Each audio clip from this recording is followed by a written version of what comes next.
Water cycle क्या होती है, किस तरीके से उसका मॉनिटराइजिंग किया जाता है, हम उसके बारे में स्टडी करेंगे। तो आप लोगों को पता होगा कि जो साइंटिस्ट लोग हैं वो हमारे वाटर साइकिल का मॉनिटराइजेशन करते हैं। वो ऐसा क्यों करते हैं? क्योंकि हमारी वाटर साइकिल है वो हमारे अर्थ पे रहने वाले human living beings, even through all living beings के लिए बहुत ज़्यादा इम्पोर्टेंट है। इसीलिए जो साइंटिस्ट हैं वो मॉनिटराइजिंग करते हैं वाटर साइकिल का, क्योंकि जो हमारा वेदर है, हमारा क्लाइमेट है, वो भी इस पर डिपेंड होता है एंड ये हमारे लिए बहुत इम्पोर्टेंट होती है।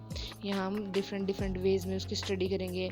तो जो हमारे अर्थ सरफेस के ऊपर जो वाटर प्रेजेंट होता है, इंक्लूडिंग ग्राउंड वाटर, वो हम सभी ऑल लिविंग बींग्स के लिए ज़रूरी होता है।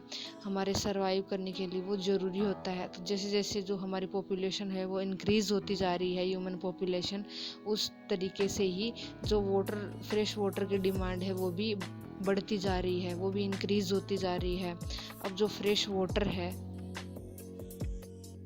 वो धीरे धीरे डिक्रीज होता जा रहा है, क्योंकि जो जैसे जैसे पॉपुलेशन इंक्रीज होती जा रही है तो फ्रेश वाटर की डिमांड बढ़ती जा रही है एंड फ्रेश वाटर की जो नीड है वो भी बढ़ती जा रही है। हमारी अर्थ पे 71% ऑफ सरफेस पे वाटर प्रेजेंट है, लेकिन जो ड्रिंकिंग वाटर है उसका परसेंटेज कंपैरेटिवली बहुत कम है।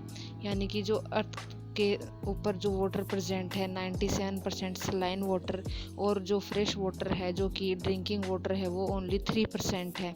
जो 97% सलाइन वाटर है वो ड्रिंकेबल नहीं है, और जो 3% फ्रेश वाटर है उसमें से भी 78% जो वाटर है वो फ्रोज़न स्टेट में है, यानी कि वो फ्रीज है। एंड जो ग्राउंड वाटर है वो 21% है, एंड अदर जो सोर्सेज जैसे लेक्स, पॉन्ड्स, इनमें 1% सरफेस वाटर प्रेजेंट है। तो जो भी टोटल ड्रिंकिंग वाटर है, सरफेस वाटर, वो ओनली 1% है total amount of present water in the earth. तो जो ओशंस है वो vital role, important role play करते हैं हमारी जो वाटर साइकिल है उसमें, क्योंकि जो वाटर कलेक्शन है वो ओशंस में ही रहता है एंड उस वाटर कलेक्शन का इवेपोरेशन होता है एंड ये वाटर साइकिल ऐसे ही आगे बढ़ती है। प्रिसिपिटेशन होता है उसका, and the total amount of जो वाटर होता है हमारी अर्थ के ऊपर वो सर्कुलेट होता रहता है condensation, precipitation, collection and evaporation की फॉर्म में। जो कलेक्टेड वाटर होता है सी वाटर, उसका इवेपोरेशन होता है सन की हीट की प्रेजेंट में, एंड कंडेंसेशन के बाद उसका प्रिसिपिटेशन होता है अर्थ के ऊपर। अगर ये वाटर साइकिल प्रेजेंट ना हो तो क्या जो लिविंग बींग्स है वो सरवाइव कर पाएगी? नहीं। वाटर होता है वाटर वेपर की फॉर्म में सन की हीट के थ्रू ऊपर की ओर उठता है, इसको इवेपोरेशन कहते हैं। प्लांट्स में भी ट्रांसपिरेशन होता है, उनको इवेपो ट्रांसपिरेशन कहते हैं, जिसमें कि जो वाटर की जो प्लांट्स की लीव्स होती हैं उनके सरफेस पे जो वाटर प्रेजेंट होता है वो इवेपोरेट हो जाता है सन एंड होती हैं, वो भी जो CO2 रिलीज करती है, तो उसके थ्रू वाटर वेपर्स हैं वो हमारे एनवायरनमेंट में एक्यूमुलेट होते हैं। ऐसा कौन सा contributes the largest amount of water vapour, यानी कि कौन सा ऐसा सोर्स है जिससे लार्जेस्ट अमाउंट में वाटर वेपर्स कलेक्ट किए जा सकते हैं? तो ऐसा सोर्स है ओशन। ओशन का कंट्रीब्यूशन 86% होता है वाटर वेपर्स एक्यूमुलेशन में, यानी कि जो टोटल कलेक्शन ऑफ वाटर है हाई अमाउंट में वो ओशंस में प्रेजेंट होता है। ओशन का जो वाटर है उसका इवेपोरेशन होता है एंड कंडेंसेशन होता है। कंडेंसेशन में कन्वर्शन होता है, जो टीनी वाटर ड्रॉपलेट्स हैं उनकी फॉर्म में क्लस्टर्स बनते हैं जिनको कि हम क्लाउड कहते हैं, एंड ये क्लाउड बिग वाटर ड्रॉप्स की फॉर्म में इन टीनी वाटर ड्रॉपलेट्स को हमारे अर्थ के ऊपर प्रिसिपिटेट करते हैं, इसको ही प्रिसिपिटेशन कहते हैं। यानी कि जो क्लाउड इन टेनी वाटर ड्रॉपलेट्स को बिग वाटर ड्रॉप्स के फॉर्म में वापस भेजते हैं, इनको प्रिसिपिटेशन कहते हैं। रेन, हेल एंड स्नो की फॉर्म में ये वाटर वापस हमारी अर्थ के ऊपर आता है एंड ये ओशन, रिवर, लेक्स, इनमें सब में कलेक्ट हो जाता है। एंड कुछ जो अमाउंट ऑफ वाटर है वो ग्राउंड वाटर की फॉर्म में हमारी जो अर्थ सरफेस है वो सिप कर लेती है, एंड उससे हमारा जो अर्थ का ग्राउंड वाटर लेवल है वो अप हो जाता है, हाई हो जाता है। इसीलिए रेन है जो हमारे लिए बहुत ज़्यादा इम्पोर्टेंट होती है। एंड जो रन ऑफ वाटर होता है वो लेक्स, रिवर्स, ओशंस में फ्लो हो जाता है। तो ये 4 मेन स्टेजेस होती हैं वाटर साइकिल की।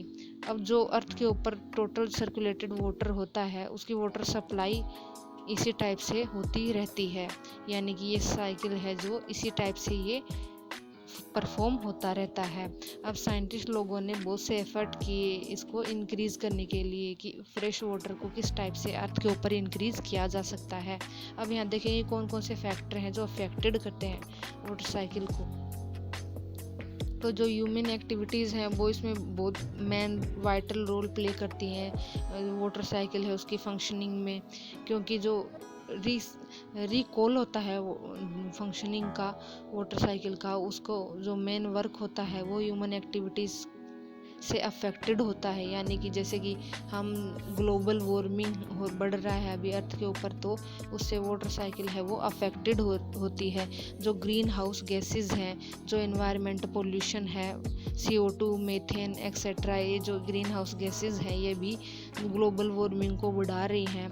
एंड जो ग्लोबल वार्मिंग बढ़ती जा रही है उससे हमारी वाटर साइकिल है वो डिस्टर्ब हो जाती है, क्योंकि उससे जो अर्थ का टेम्परेचर इंक्रीज़ होने के बाद जो है हमारा वाटर साइकिल है वो इफ़ेक्ट होता है, उसका जो इवेपोरेशन रेट है वो भी हायर हो जाता है एंड जो प्रिसिपिटेशन रेट है वो भी इंक्रीज़ हो जाता है, यानी कि बढ़ जाता है।